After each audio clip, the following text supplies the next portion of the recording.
জুলাই গণঅভ্যুত্থানের আগে ঘোষিত এক দফায় বলা হয়েছিল নতুন রাজনৈতিক বন্দোবস্তের কথা। সেই ঘোষণা এবার রূপ পাচ্ছে বাস্তবে। সবকিছু ঠিক থাকলে ২৪শে ফেব্রুয়ারি ঘোষণা করা হতে পারে অভ্যুত্থানে নেতৃত্ব দেওয়া ছাত্রদের নতুন দলের নাম।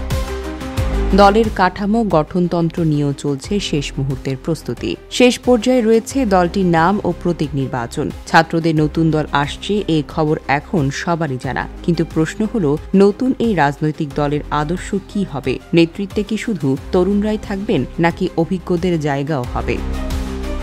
ধর্ম নিয়ে বা দলটির অবস্থান কেমন হবে? ছাত্রদের নতুন দল কতটা জনপ্রিয়তা অর্জন করতে পারবে সেটা আগে থেকে বোঝার কোনো উপায় নেই। তবে এটাও ঠিক, গেল ৪০ বছরে দেশে নতুন তৈরি হওয়া কোনো দল ভোটের মাঠে সেভাবে সুবিধা করতে পারেনি। তবে দেশে না হলেও গেল কয়েক বছরে বিশ্বের বিভিন্ন দেশে নজির আছে অল্প সময়ের মধ্যেই নতুন রাজনৈতিক দলের ক্ষমতায় আসার, যার মধ্যে বিশ্বব্যাপী বিশেষভাবে নজর কেড়েছে তুরস্কের রিসেপ তাইয়েপ এরদোয়ানের একে পার্টি, পাকিস্তান ইমরান খানের তেহরিকি ইনসাফ এবং ভারতের অরবিন্দ কেজরিওয়ালের আম আদমি পার্টির কথা তো বলাই যায়।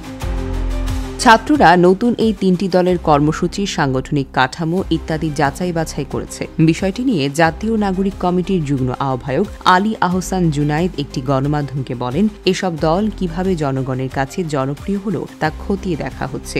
দলগুলো কিভাবে জনগণের পালস উপলব্ধি করেছে, জনগণের ভাষা বোঝার ক্ষেত্রে তারা কোন ধরনের কৌশল নিয়েছে, তাদের গঠনতান্ত্রিক কাঠামো কেমন, এসব বিষয়ে স্টাডি করা হচ্ছে। ছাত্রদের নতুন দল গঠনের কাজটি তত্ত্বাবধান করছেন জাতীয় নাগরিক কমিটি এবং বৈষম্য বিরোধী ছাত্র আন্দোলনের নেতারা। তারা চান বাংলাদেশে বামপন্থী কিংবা ডানপন্থী রাজনীতির যে ধারা রয়েছে, ছাত্রদের নতুন দলে যেন সেটার কোনো প্রভাব না থাকে। এই অবস্থানকে তারা বলেছেন মধ্যপন্থী অবস্থান। কিন্তু প্রশ্ন থেকেই যাচ্ছে, দলটির পুরো নেতৃত্বের কাঠামোয় কি শুধু তরুণরাই থাকবে নাকি অভিজ্ঞদের জায়গা হবে? এক্ষেত্রে তরুণদের প্রাধান্য থাকলেও অভিজ্ঞদের দলের নেতৃত্বের বিভিন্ন পর্যায়ে স্থান দেওয়া হতে পারে বলে জানিয়েছেন বৈষম্য বিরোধী ছাত্র আন্দোলনের সমন্বয়ক আবু বাকের মজুমদার। সম্প্রতি এ নিয়ে একটি প্রতিবেদন প্রকাশ করেছে বিবিসি বাংলা।